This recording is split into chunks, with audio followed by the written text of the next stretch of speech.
تحریک انصاف کو عوام نے مینڈیٹ دیا تھا. نیشنل اسمبلی میں پہلی مرتبہ ہمارے پاس 180 سیٹیں آئی تھیں. پنجاب میں ہم میجارٹی میں تھے اور کے پی میں ہمارے پاس 2/3 میجارٹی تھی. اوور نائٹ یہ ساری میجارٹی ختم کر کے فارم 47 کی حکومت کے لیے راستہ ہموار کر دیا گیا تھا.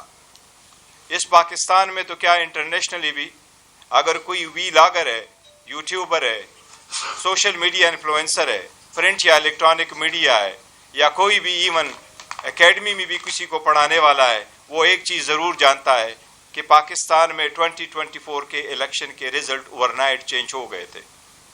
ہم نے کئی مرتبہ کہا بھی, احتجاج بھی کیا, جلسے جلوس بھی کیے, ہم نے پٹیشنیں بھی فائل کی, ہم نے درخواست کی, مطالبات بھی رکھے کہ کوئی کمیشن ہو, اس بات کا تعین ہو کہ عوام کا مینڈیٹ کا احترام ہو, کبھی ووٹ چوری نہ ہو, جس کے حق میں ووٹ ڈالا گیا ہو اس کے حق میں ووٹ کاؤنٹ کیا جائے. نہ کمیشن بنا, نہ حکومت نے اس پہ غور کیا, نہ عدلیہ نے اس کا نوٹس لیا, نہ الیکشن کمیشن جو اس سب کام میں ملوث تھا اور برابر کا شریک تھا. ہمارا مینڈیٹ کا تحفظ کرنا الیکشن کمیشن کی آئینی ذمہ داری تھی, وہ آئینی ذمہ داری میں ناکام ہو گیا تھا. جو ہم نے پٹیشنیں فائل کی تھی, 74 پٹیشنیں فائل کی تھیں, اس 74 پٹیشنیں میں آج تک نہ کوئی فیصلہ ہوا, نہ اس میں میرٹ پہ کوئی بھی کیس آگے بڑھ سکا.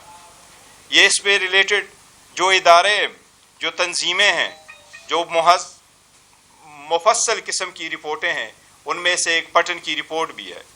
انشاءاللہ آج سلمان راجہ صاحب اس رپورٹ کا بھی آپ کو تفصیل سے ذکر کریں گے.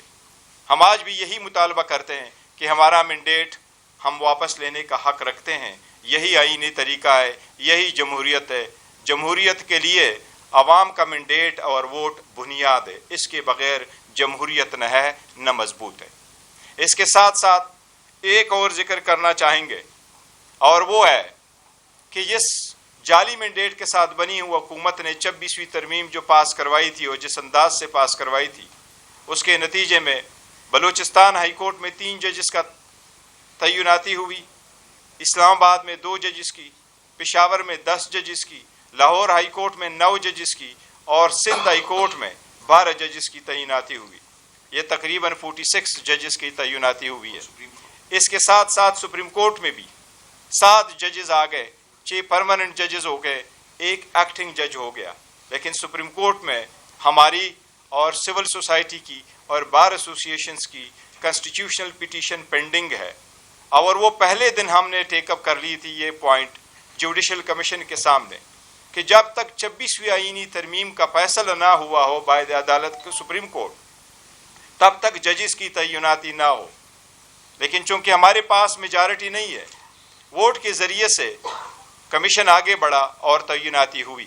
ابھی بھی پاکستان تحریک انصاف کا اصولی موقف یہی ہے کہ وہ 26ویں ترمیم جلد سے جلد ہیئرنگ کے لیے فکس ہو, اور وہ پری 26ویں ترمیم کے جو سپریم کورٹ کے ججز ہو, وہ جج صاحبان سارے کے سارے بیٹھے اور وہ ان پہ فیصلہ کرے.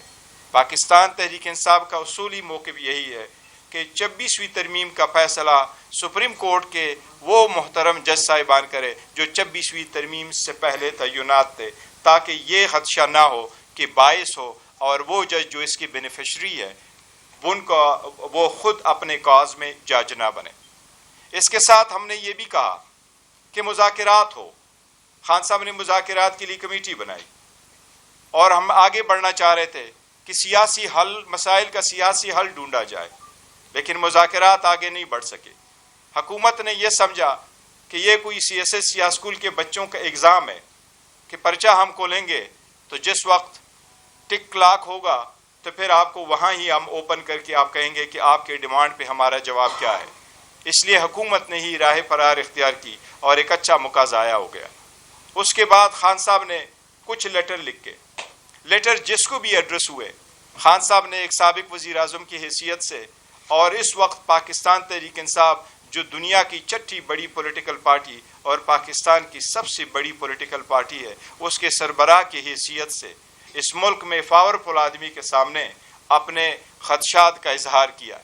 عوامی جذبات کا اس لیٹر میں عکس ہے. خان صاحب نے کہا فوج کی بڑی قربانیاں ہیں, ہم اعتراف کرتے ہیں, لیکن پبلک میں اور فوج میں خلیج نہیں ہونا چاہیے۔